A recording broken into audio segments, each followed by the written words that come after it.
বান্দা যখন নামাজে দাঁড়ায় তখন সে নিজের রবের সামনে গিয়ে দাঁড়ায়। বান্দা যখন সিজদা দেয় কপালটা জমিনে দেয় না, রব্বুল আলামিনের কুদরতি দরবারে গিয়ে দাঁড়ায়। বান্দা যখন আলহামদুলিল্লাহ রব্বিল আলামিন পড়ে তখন সেই বান্দার সে তেলাওয়াতের উত্তরে রব্বুল আলামিন হামিদানি আব্দি বলে উত্তর দিয়ে কথা বলেন সুবহানাল্লাহ। বান্দা যখন রুকুতে গিয়ে সুবহানা রব্বিয়াল আযীম পড়ে তখন তার জীবনের গুনাহগুলা তার পিঠের উপর বোঝা হয়ে যায়। যখন সে সামি আল্লাহ লিমান হামিদা বলে উঠে সেই গুনাহগুলা ঝরে পড়ে যায়। সেই গুনাহ ঝরে পড়ে গেলে আপনি পবিত্র হয়ে যাচ্ছেন, নেককার হয়ে যাচ্ছেন। নামাজে দাঁড়ালে আপনার সওয়াব বাড়তেছে, নামাজে দাঁড়ালে আপনার গুনাহ কমতেছে।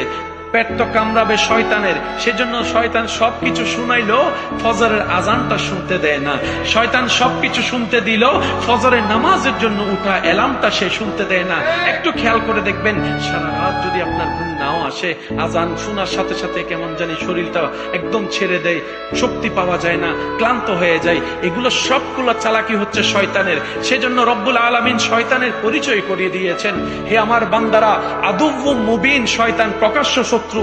এই কথা মাথায় রাখবা, এই কথা তুমি জেনে রাখবা। তো মুমিনদের কাজ কি?